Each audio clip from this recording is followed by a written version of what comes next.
¿Cómo están? En esta ocasión nos toca platicar sobre las acciones reales.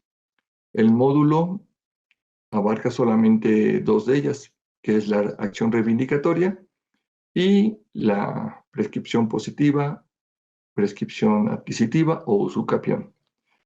Por una cuestión de prelación lógica que ocurre dentro de los asuntos judiciales, se destina primero el análisis a la usucapión. Entonces, en esa medida vamos a empezar nosotros a platicar primero sobre la prescripción positiva. Esta acción tiene como objeto que una persona adquiera por el transcurso del tiempo la calidad de dueño mediante una posesión cualificada que debe ser materia de una declaración judicial. Los requisitos de esta acción es, uno, tener la calidad de poseedor con carácter de dueño, en concepto de dueño. Esto quiere decir que tiene que ser una posesión distinta a la posesión derivada. Posesión derivada es aquella que uno detenta a nombre de otra persona por instrucciones de esa otra persona o mediante un título que simplemente nos otorga el uso y disposición de la cosa en forma temporal o provisoria, llámese arrendamiento, comodato, entre otras. Pues bien, esa posesión en concepto de dueño tiene que ser manifestada. Se tiene que decir en la demanda cuál es la causa generadora de la posesión, cuál es el título por el que entró una persona a poseer el bien que pretende usucapir. El título, estamos hablando de un título que es imperfecto. No estamos refiriéndonos a documentos que permitan, de alguna manera, solamente darles la forma legal y tener ya la calidad respectiva que nos otorga el propio título. Digamos, un contrato de donación en donde ya están cumplidos los requisitos para ello, pues simplemente sería llevar a cabo los actos necesarios de formalización de la donación. Estamos hablando de títulos imperfectos, que tengan un vicio que impidan al detentador de la cosa tener la calidad formal como dueño. Podemos considerar en el ejemplo de la donación. Una persona generalmente puede entender que es dueño porque otra le dice te regalo este bien. Es muy común en los temas entre familiares que los ascendientes le digan pues, a algún otro familiar que determinado bien va a ser para él, que se lo regala, que hay fin que su hogar, le da un pedazo de un terreno, que construya. Y en ese entendido, estamos hablando técnicamente de una donación, pero cuando tenemos estas expresiones, solamente existe la voluntad del donante hacia el donatario. Uno de los requisitos para el perfeccionamiento de la donación es que el donatario acepte la donación en vida del donante. Y aquí puede ocurrir que el donatario considere que ya en su entendimiento como un ordinario, considere que ya ya es dueño por donación, por el regalo que se le ha hecho de ese bien, ya es dueño, porque lo recibió en donación, lo recibió en regalo de, puede desconocer que tendría que haber expresado su voluntad. La voluntad del donatario aceptando la donación requiere la misma forma legal, generalmente mediante un estándar probatorio con requisitos de prueba objetivos que permitan tener una vehemente certeza de que se llevó a cabo esa donación. Pero digamos, si fuera el caso de que el donatario contara con esos elementos de prueba objetivos de un estándar mayor al ordinario, como lo exige la jurisprudencia del Pleno de Circuito en materia civil, del primer circuito, entonces propiamente tendría la opción de acudir al juicio correspondiente y hacer valer la acción para que se declare la formalización de esa donación, porque solamente sería mostrar judicialmente que se cumplió con ese requisito formal. Pero esencialmente para efectos de la prescripción, si el donatario desconoce que tiene que cumplir con esa formalidad, si asume que ni siquiera un requisito en su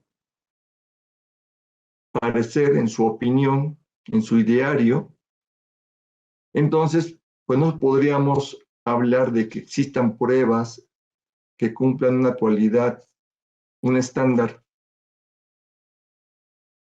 de prueba cualificado para cumplir con esa exigencia. Entonces, más bien hablaríamos que el título de donación sería suficiente como causa generadora porque le permite al donatario considerar que con eso era suficiente.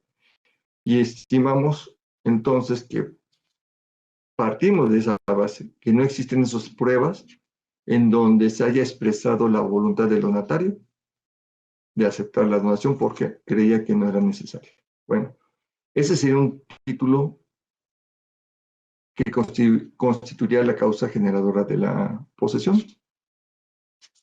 O una compraventa imperfecta,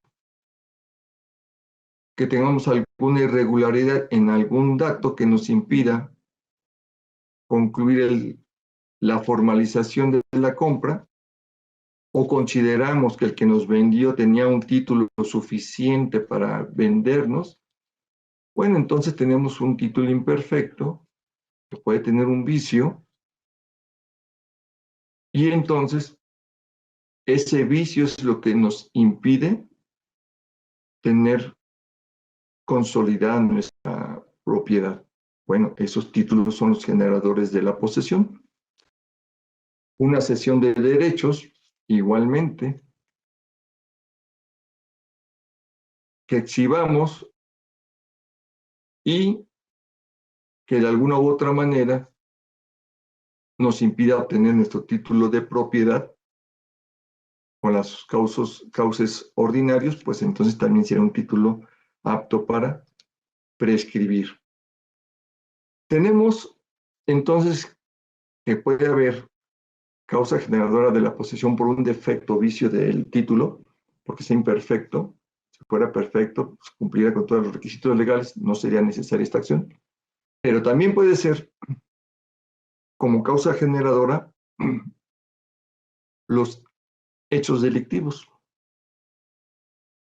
Si una persona entra en posesión furtivamente a un inmueble y despoja al propietario del mismo, bueno, ese hecho delictivo es apto para o su CAPIR, o conociendo o habiéndose demostrado que un contrato de compraventa, la firma del vendedor es falsa, otro tipo de delito. Bueno, sabiéndolo el comprador de que ese documento tiene una firma falsa del vendedor, pues también es un documento apto para alcanzar la prescripción. La diferencia de este supuesto, cuando conocemos el vicio, cuando proviene de un delito, es cuando diferenciamos las categorías de posesión de buena fe o de mala fe. En este caso sería de mala fe. Entonces la ley exige un plazo mayor para la prescripción, que generalmente es de 10 años eh, para estos efectos. Pero, tratándose del delito, es necesario que el término de la prescripción se cuente una vez que se haya extinguido la acción penal o haya prescrito la acción penal. Después de que concluyan esos plazos prescriptivos del ámbito penal, entonces correrán los 10 años para la prescripción. Bueno, eso en cuanto al concepto de dueño. Si exhibimos un documento, la ley no nos establece un requisito como la fecha cierta, pero la jurisprudencia de la Suprema Corte así lo ha establecido, que requerimos un documento con fecha cierta. Anteriormente teníamos categorizados 3 maneras de que un documento tuviera la fecha cierta, que era cuando pasaba el documento ante un fedatario público, cuando fallecía algunos de los firmantes o cuando se inscribiera en un registro. Se han ampliado esas categorías típicas que venían de los códigos decimonónicos y no tiene mucho para darle una mayor amplitud a otros posibles medios, consideraciones o circunstancias para que obtenga un documento a fecha cierta. Por ejemplo, se habla de que cuando el acto jurídico es oneroso, existan prueba de los pagos efectuados del precio. Y en ese sentido, bien cabrían los recibos bancarios, las transferencias bancarias, que son más complicadas, más complejas de falsificar. Entonces, con esos elementos nos podría robustecer el elemento de certeza de la fecha respectiva. Pero si el documento que decimos como causa generadora es gratuito, entonces tenemos que acreditar fehacientemente esa gratuidad del acto. Eso es lo que tenemos que considerar, no solamente las típicas formas de revestir de fecha cierta un documento, sino también existen otros elementos, pero tienen que apuntar a estos extremos.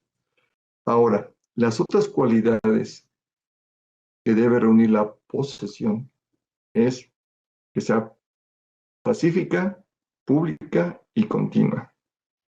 Lo pacífico tiene que ver con la forma en que se entra a poseer y se mantiene la posesión, es decir, sin violencia alguna. Lo público es lo que puede percibirse a la vista de la comunidad como actos que se realizan como dominador de la cosa. Esto no quiere decir que sean de momento a momento, sino que sean suficientes para generar la percepción de los vecinos de que esa persona que se encuentra en el inmueble realiza actos o se conduce sobre la cosa como si fuera dueña de ella. Y continua se refiere a que no se interrumpida. Esto quiere decir que el poseedor no haya sido despojado de esa posesión por más de un año.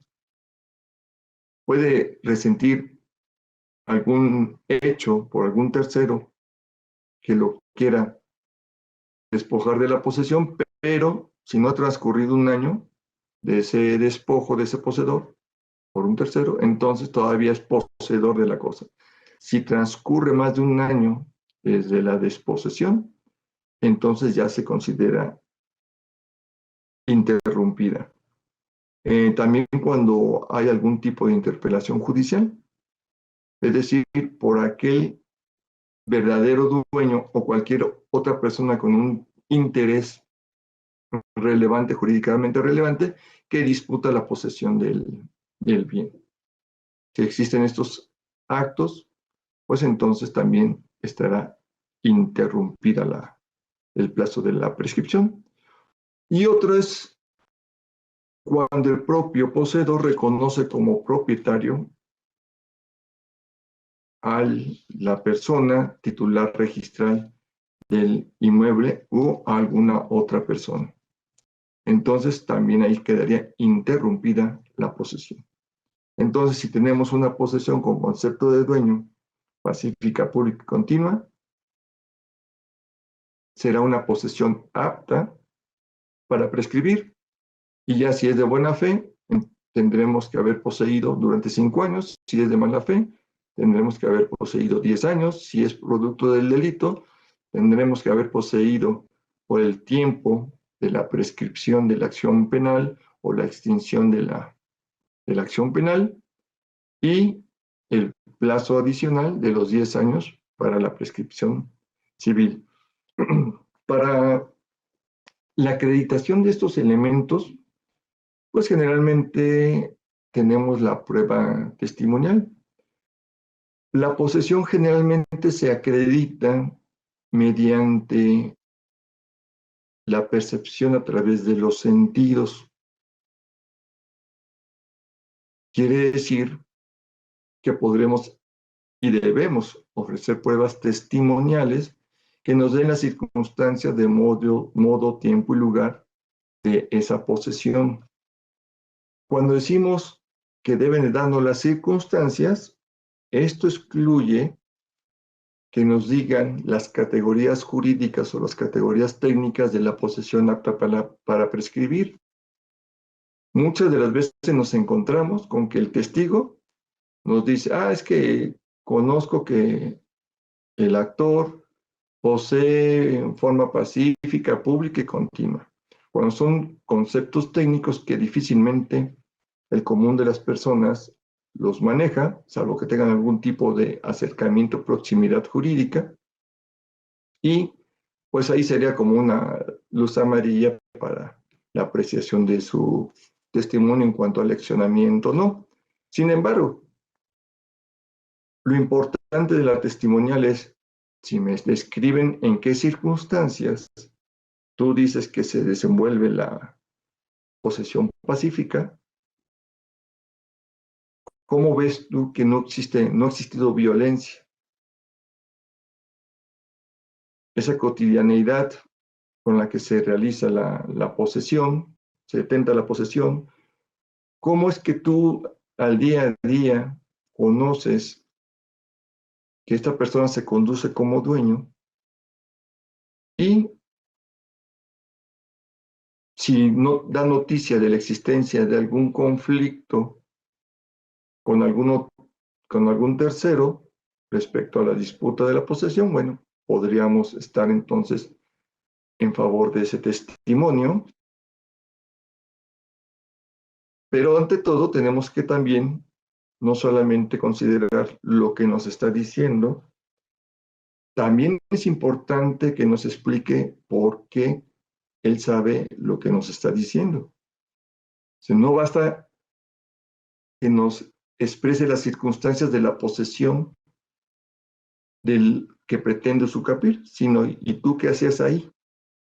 ¿Tú cómo te das cuenta de estos hechos sobre los que estás deponiendo? Bueno, si en principio nos dice que porque es familiar y también ahí vive, bueno, pues ya, por ejemplo, el tema de público, pues no se cumple, porque es público es para el exterior de las personas que poseen el bien que se pretende sucapir. Aquí sí resta un poco la fuerza probatoria el que sean familiares que habiten el inmueble con el propio actor. No es una regla general que el que sea uno familiar por esa sola circunstancia pierdas eficacia tu testimonio. Pero para cuando tienes que dar cuenta de hechos que tienen que ver con la apreciación de la colectividad del exterior, de las personas que están fuera de esa relación con vinculación al bien, pues entonces pues resta eficacia que sea el propio familiar que vive en el inmueble. Si existen otros familiares fuera de, sería posible, pero tendría que haber un estándar un poquito mayor de exigencia en las circunstancias que nos van expresando para la calificación de su testimonio. Ahora,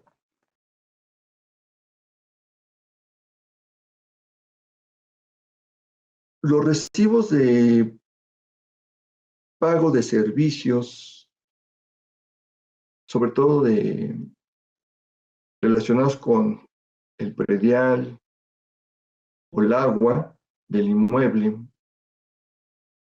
generalmente tenemos la costumbre de desligarlos y decir, bueno, es que los recibos no prueban la posesión. Bueno, en sí mismos no prueban la posesión, pero si tenemos estos recibos que están exhibidos por el actor y están pagados, entonces si no nos discuten tanto el tema de la acreditación de esos pagos, sí sería un elemento que vinculado con la testimonial, pues nos sirva para tener por probada la posesión por el lapso necesario para la prescripción y en la circunstancia que estamos platicando. No es correcto que los desvinculemos totalmente de, del extremo probatorio sobre la posesión. Si lo podemos adminicular, tenemos que hacer esa integración. Y además, si también tenemos otros recibos que se refieren a servicio telefónico, servicios en general que se vinculen con el domicilio, pues entonces nos amplía la perspectiva para conocer en forma general que son ciertas las circunstancias de la posesión alegadas por el actor, pero siempre y cuando vengan obviamente robustecidas con la prueba testimonial. Aquí es interesante un criterio, no, una jurisprudencia de la Suprema Corte que excluye el allanamiento para estimar la pretensión de la usucapión. Dice la Suprema Corte que el allanamiento de la parte demandada no es suficiente para estimar la pretensión, sino que es necesario que se ofrezcan otros elementos de prueba.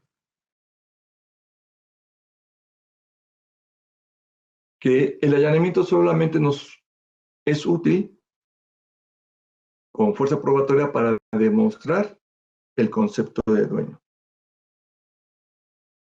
pero no para los hechos relativos a la posesión pacífica, pública y continua, porque eso es la apreciación de terceros. Bueno, aquí lo complicado que tenemos de este criterio, aunque es obligatorio, parece ser que los antecedentes se refieren cuando hay varios legitimados pasivamente en la demanda de prescripción. En este punto, tenemos como regla general que siempre debe ser demandado el titular registral. Tiene que ser demandado el registro público, que es el que va a hacer la ejecución en la oficina registral sobre la eventual declaratoria respectiva, y eventualmente, si existe noticia, conocimiento cierto por parte del actor de que el inmueble pertenece a otra persona, pero que esa otra persona no tiene su título inscrito en el registro público, entonces también hay jurisprudencia de la Suprema Corte que nos dice que también tiene que ser llamado a juicio. ¿Por qué? Porque es el que debe de resentir las consecuencias del abandono de la cosa. Es el que va a ser privado del poder jurídico para disponer plenamente del bien inmueble en materia de la litis. Aquí es donde cobra sentido la jurisprudencia. ¿Por qué? Porque si el demandado titular registral se allana la demanda, entonces, pues sí, no le podría trascender ese allanamiento al verdadero dueño que no tiene inscrito su título en el registro público. Pero en estos casos muy específicos, entonces probablemente tendríamos que hacer un análisis más acotado en los casos en que se nos presente. Porque a ver qué pasaría si no existiera más que el titular registral demandado y el registro público. El registro público es prácticamente el que tiene que ejecutar y no tiene un interés propio con relación al bien inmueble. Bueno, si solamente el interesado es el titular registral, pues este válidamente podría llegar a un convenio judicial y dar por terminar la controversia. Entre el allanamiento y el convenio judicial, pues sí hay diferencias, pero de alguna manera hay posibilidades de aproximarnos a tener una conclusión en donde las dos partes terminen poniéndose de acuerdo en los términos sin llegar a sentencia. Ahora, si la cuestión en materia de prueba en un juicio es que solamente los hechos que no son sujetos a controversia son los que admiten pruebas, cuando hay un allanamiento a la demanda, pues ya no hay hechos controvertidos. Tendríamos una regla restrictiva para admitir pruebas sobre hechos no controvertidos. Entonces no podría abrirse un periodo probatorio para desahogar pruebas que robustezcan más elementos sobre las cualidades de la posesión si está proscrito porque no hay hechos controvertidos. Pero eso se aplicaría solamente cuando estuviera la demanda enderezada únicamente contra el titular registral y no hubiera algún otro propietario que tuviera que resentir las consecuencias de un fallo estimatorio de la pretensión. Entonces, ese sería como que el contexto en que debería entenderse la jurisprudencia de la Corte, aunque su alcance, leyendo el texto de la misma, de la tesis, pues parece que es para todos los asuntos. Ahora, en cuanto a la legitimación activa, tenemos una peculiaridad. También, también ya dijimos, es aquel que tiene un título imperfecto, viciado, o aquel que entró a poseer por algún delito o que conoce el vicio. Sin embargo, también la Suprema Corte abrió la posibilidad que aquel comprador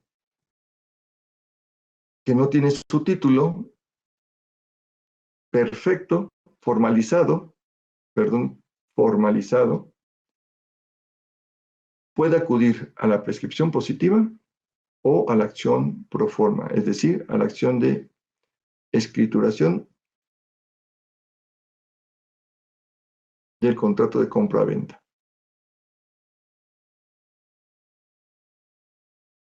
Dice la Corte que tiene las dos legitimaciones, y entonces si tiene las dos legitimaciones, pues en él está elegir una u otra vía, la que sea la más viable para él, para resolver ese conflicto de propiedad que le incumbe. Bueno, pues entonces en este supuesto, quien podría optar por la vía de formalización de su título de propiedad, también puede optar por la usucapión. Y llevando el caso del comprador, pues entonces también, y en este sentido, también sería aplicable para el donatario. También podría hacerse este análisis extensivo, esta aplicación extensiva de la jurisprudencia de, bueno, yo podría acudir a juicio para la formalización de mi contrato de donación que no cumplió totalmente la formalidad. Obviamente tengo que acreditar todos los elementos y podría indistintamente optar por la prescripción positiva o la acción personal. Pero eso sería una posibilidad. Aquí vamos a incluir la prescripción positiva y empezamos con nuestro tema de la acción reivindicatoria. A ver, antes, si quedan satisfechos los requisitos de la acción, se declara como propietario al poseedor. Por consiguiente, el dueño registral pierde, se cancela su título en el registro público, en la superficie, porque también puede ser que solamente haya prescrito una porción, una fracción de la totalidad de un inmueble en el registro público. Bueno, si es todo, se cancela toda la inscripción que había en favor del titular registral y se sustituye por la del que obtuvo por prescripción positiva.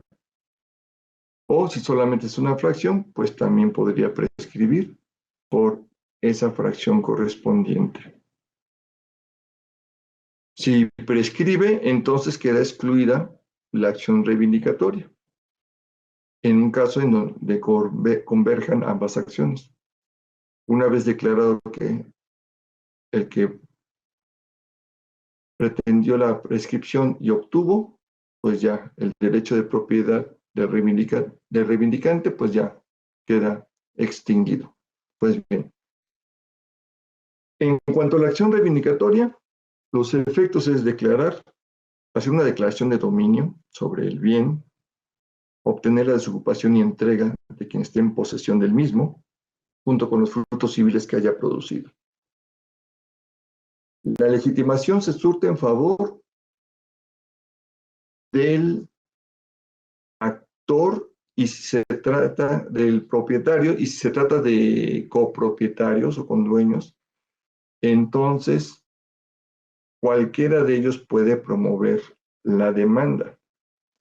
La jurisprudencia de la Suprema Corte también habla de un litisconsorcio activo necesario y no tanto para que inicie la acción, esa es una peculiaridad, sino para que intervengan en ese procedimiento.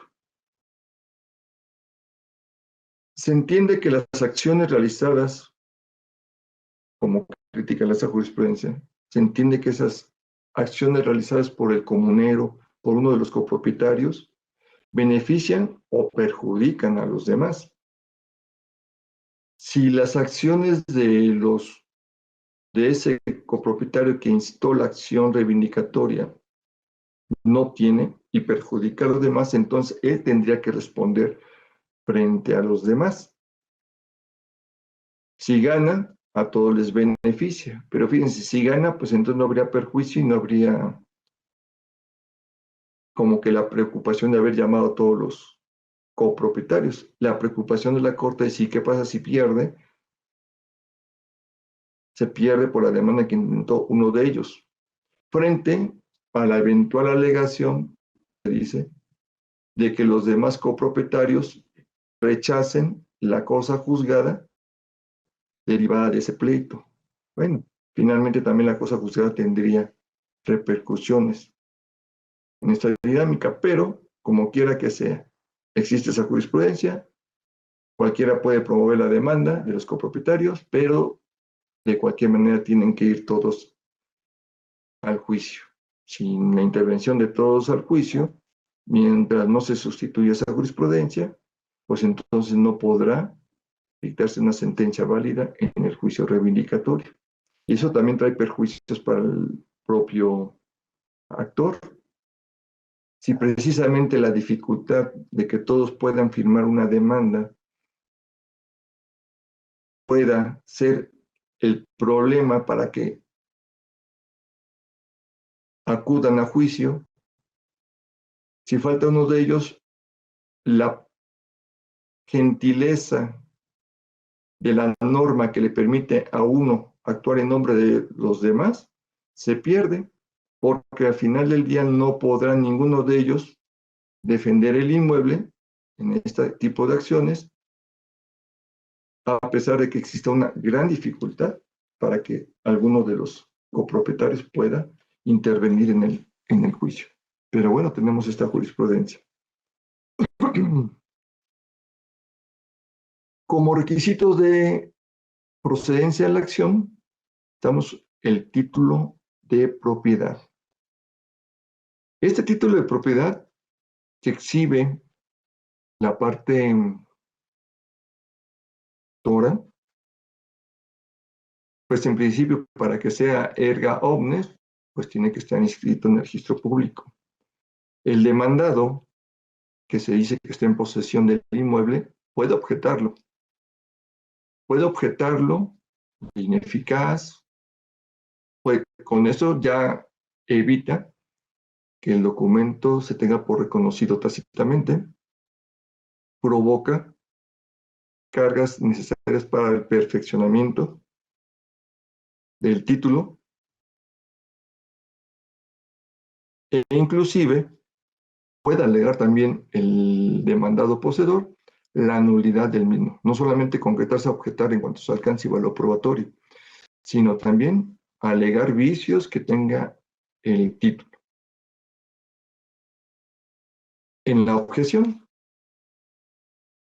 también lo puede alegar como vía excepción la nulidad. ¿Qué pasa cuando se alega la excepción de nulidad? Bueno, no es que se vaya a obtener una declaratoria de nulidad del documento, sino simplemente se van a estimar los argumentos que constituyen los vicios, defectos del instrumento del título, y si así es, tendrá como consecuencia la ineficacia del título y por consiguiente el incumplimiento del primer requisito de procedencia de la acción reivindicatoria, pero no va a haber una declaratoria de nulidad del instrumento. Aquí en cuanto al título, por ejemplo, no es dable que se exhiban las informaciones ad perpetuam que haya tramitado la parte actora. Esas diligencias de jurisdicción voluntaria en donde se recaba la declaración testimonial sobre la posesión, pues para un juicio reivindicatorio no son aptas. Para un plenario de posesión tendrían alguna relevancia, pero para un reivindicatorio en donde se discute la propiedad y no el mejor derecho de la posesión, como es la plenaria de posesión, entonces aquí no tienen lugar las diligencias ad perpetuam. Ahora, en este tema del título, la jurisprudencia nos habla del debate sobre el estudio de ellos. Si el actor tiene un título de propiedad y la parte demandada no tiene ningún título de su posesión, entonces prevalece el título del actor. Pero si el demandado demuestra tener una posesión originaria, distinta a la precaria o derivada, entonces revierte al actor la exigencia de que exhiba un título de propiedad anterior a la posesión que tenga el demandado, pero tiene que ser una posesión originaria, algo así como lo que dijimos en la prescripción. Una posesión originaria, ya sea porque el demandado tenga un título con fecha cierta, aunque no con los atributos para prescribir, no necesariamente. Lo importante es que tenga una posesión originaria y que sea anterior al título que exhibe el actor, para que entonces el actor tenga que exhibir un título anterior a esa posesión originaria.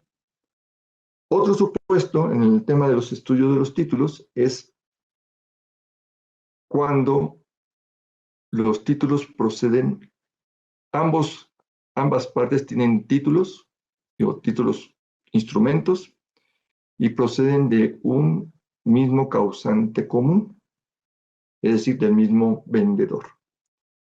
Aquí opera la regla de que prevalece el que esté primeramente inscrito. Y si ninguno de los dos está inscrito, entonces prevalece el que primero tenga fecha cierta. Aquí operan los mismos que platicamos sobre la fecha cierta. El de fecha cierta anterior va a ser el que va a prevalecer en estos casos. Y otro supuesto es cuando proceden de distintos causantes. Cuando los documentos del actor y del documento del demandado proceden de distinto causante, si son de igual calidad, entonces prevalece quien esté en la posesión originaria. Una posesión precaria o derivada no será apta para competir con un título de propiedad. Ahora, otro punto que tenemos que tener en cuenta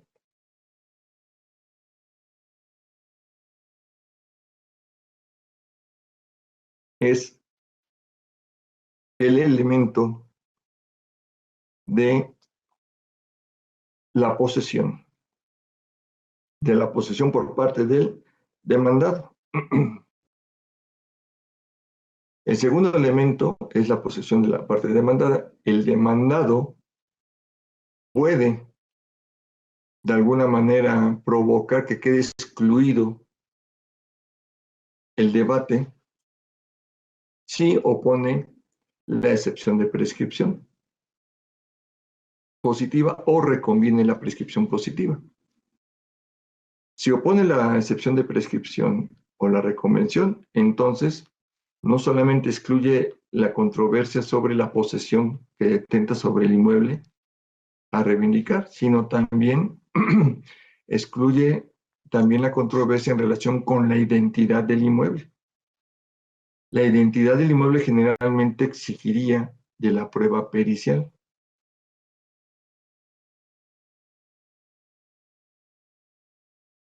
Pero si el demandado reconviene la prescripción u opone la excepción de prescripción, entonces ya no tendríamos debate.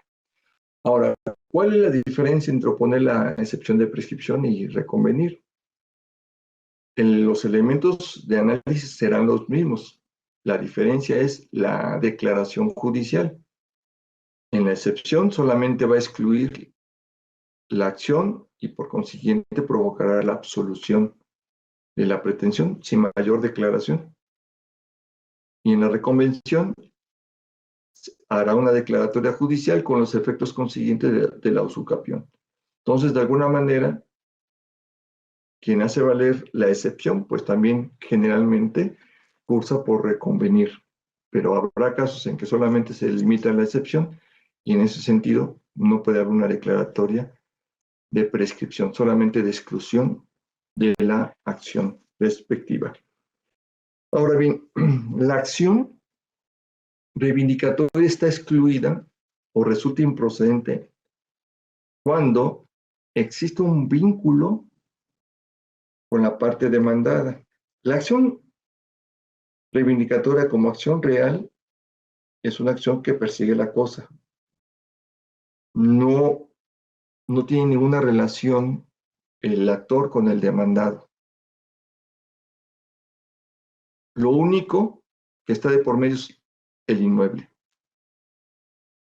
Pero cuando existe una relación jurídica entre actor y demandado, entonces está excluida la acción real. Tendremos que atenernos al vínculo jurídico. Por ejemplo, si una persona que realiza una compraventa y el vendedor quiere recuperar el inmueble porque le incumplió el demandado, pues no puede optar por la acción reivindicatoria. Tendrá que optar por la rescisión de contrato. Lo mismo tratándose de un arrendamiento o comodato, que en muchos de los casos tiene que ver con contratos verbales o informales. Y entonces, en estos supuestos, si el demandado alega que existe la relación personal de un contrato verbal de arrendamiento o un contrato verbal de comodato, el, el uso o la habitación, entonces no podrá prosperar la acción reivindicatoria, sería improcedente porque hay un título. Y lo mismo, y muy interesante, es el caso de la posesión derivada de una relación de pareja, de familia. El caso típico es el matrimonio, pero también está el concubinato y cualquier otra relación permanente y estable por el cual una persona entra a poseer el inmueble. Digamos que aquí el poseedor es derivado. Hay un asunto que nos tocó resolver hace poco, en donde la pareja, el consorte, era coheredero de una universalidad de bienes, entre ellos un departamento, con esa calidad de coheredero, con esa etapa de coheredero contrae matrimonio y constituyen ahí su domicilio conyugal. Posteriormente se disuelve el matrimonio y queda la exconsorte poseyendo ese bien que constituía parte de la masa hereditaria, pero del cual era coheredero su exconsorte. Pasa el tiempo y fallece después su exconsorte. Y luego viene la sucesión, del cual eran coherederos el exconsorte, ya afinado, viene la sucesión a través de su albacea de demandar la acción reivindicatoria a la expareja, exconsorte del coheredero. En este supuesto, había un tema de relación personal. Si bien no es una relación directa entre la sucesión como tal y la exconsorte, sí pasa por una relación personal, porque con motivo de la muerte de la dueña de la masa hereditaria originaria, pues por ficción jurídica, esos bienes pasan a ser propiedad universal de los coherederos, entre ellos el exconsorte. Y si con motivo del matrimonio constituyeran el domicilio conyugal en uno de esos bienes del cual el coheredero pues, también era copropietario, cotitular de universalidad de derechos, entonces sí existía un vínculo personal que tendría que deducirse si se quería que la señora, la exconsorte, dejara el domicilio. Y además tendría que haberse deducido a partir de albacea de la sucesión del exconsorte, porque fue con motivo de esa relación personal familiar que la señora entró a poseer el inmueble. Entonces, aunque aparentemente no había un vínculo directo, pero en el contexto sí había una relación, una vinculación, y por consiguiente también quedaba excluida la acción real en este supuesto. Ahora, en todos estos temas, ya nos queda poco tiempo,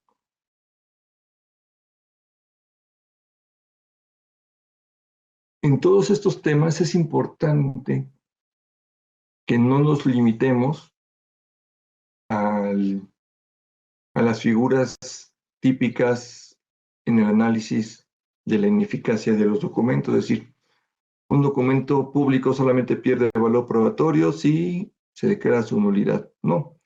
También existen criterios, por ejemplo, de la Suprema Corte de Justicia.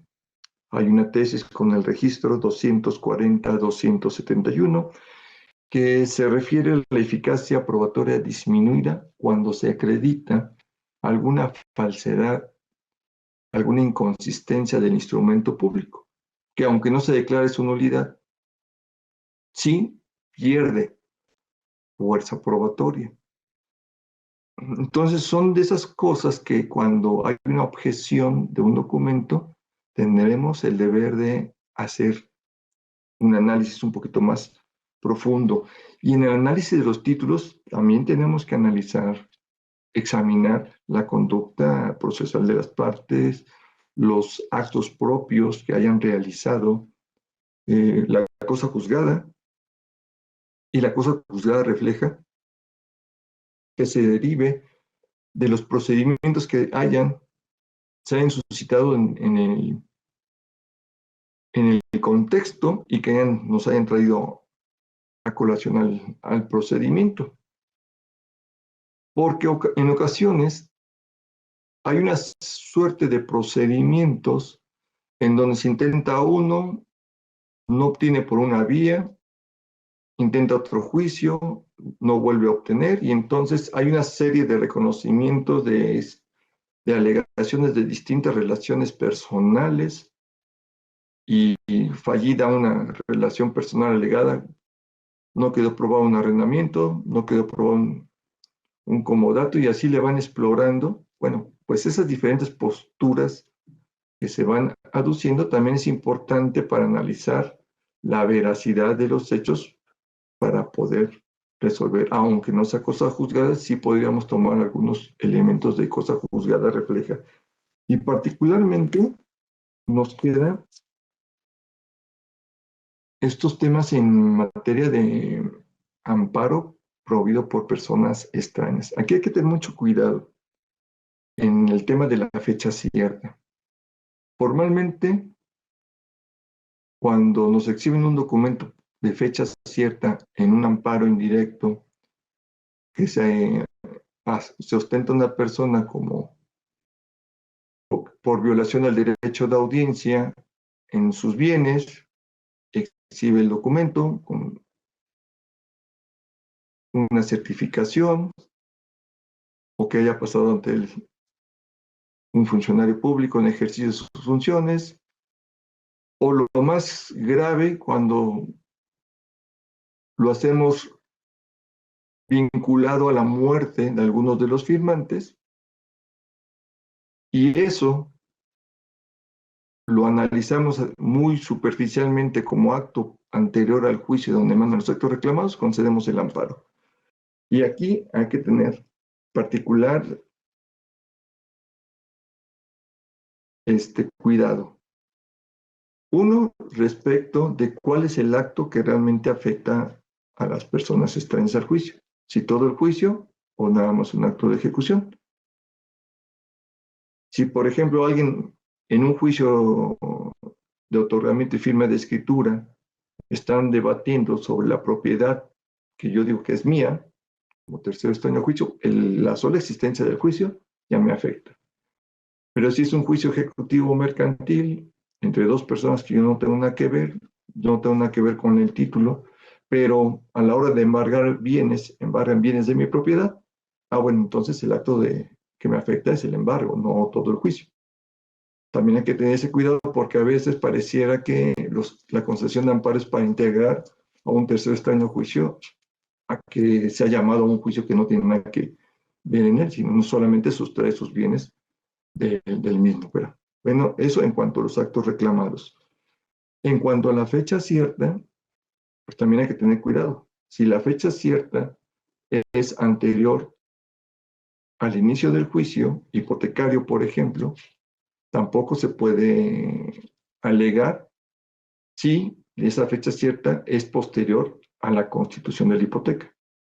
Para que un documento con fecha cierta sea estimable o protegible el derecho de posesión originaria que se viene alegando en el mismo, en el amparo, sea protegible, debe ser anterior a la constitución de la hipoteca. Si no, tampoco tendría el alcance de tutelar esa posesión. Y particularmente la fecha cierta como tal, sí hay que tener un verdadero cuidado porque a veces los juicios se siguen con una defensa ardua de la parte demandada y de repente ya cuando es rematado el bien respectivo, salen con un documento con fecha cierta de alguna notaría que generalmente son fuera de la Ciudad de México. Hay que tener mucho cuidado de dónde proceden esas certificaciones notariales que desafortunadamente fuera de la Ciudad de México es muy común que existan actos que no se presten a la veracidad. Y entonces los demandados antedatan, logran que un notario estampe un sellito, una firma, carecen de matriz a veces, esos documentos de fecha cierta, y le ponen una fecha anterior al juicio, y con eso consideran lograr excluir sus bienes de la ejecución respectiva.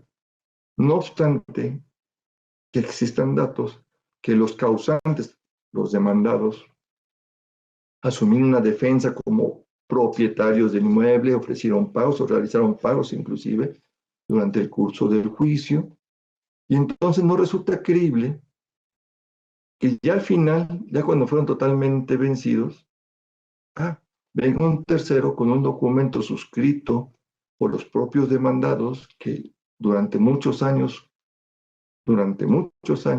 defendieron sus intereses en el juicio, y ese tercero diga, mira, ellos me los vendieron luego, desde hace mucho tiempo. Apenas adquirieron un crédito, por ejemplo, un crédito hipotecario, apenas lo adquirieron y al mes siguiente me lo vendieron a mí. Y vemos en el juicio natural que existen amortizaciones por parte de los demandados con posterioridad a esas fechas, etcétera. Entonces, a lo que voy rápidamente es que tenemos que analizar todo el contexto de esa fecha cierta. Tenemos que ser muy agudos en ese análisis. Si no, vamos a incurrir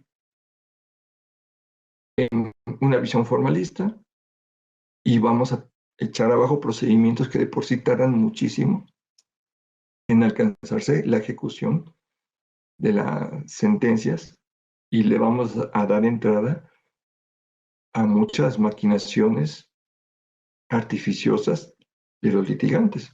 No quiere decir que debamos de dudar siempre, ¿no? Pero sí siempre hay que tener como un foco amarillo cuando empezamos a encontrar ciertos elementos que generan esa cuestión dubitativa sobre la fecha cierta, y sobre todo cuando viene, por ejemplo, de que encontramos o logramos vincular el documento con el fallecimiento de una persona, y también es común que esos documentos antedaten porque buscan personas que hayan fallecido en determinadas fechas, y con eso queremos excluir los bienes para tutelar la posesión originaria y tumbar ejecuciones. Tenemos que tener ese cuidado. Y hasta aquí le dejamos porque se nos agotó el tiempo. Muchas gracias.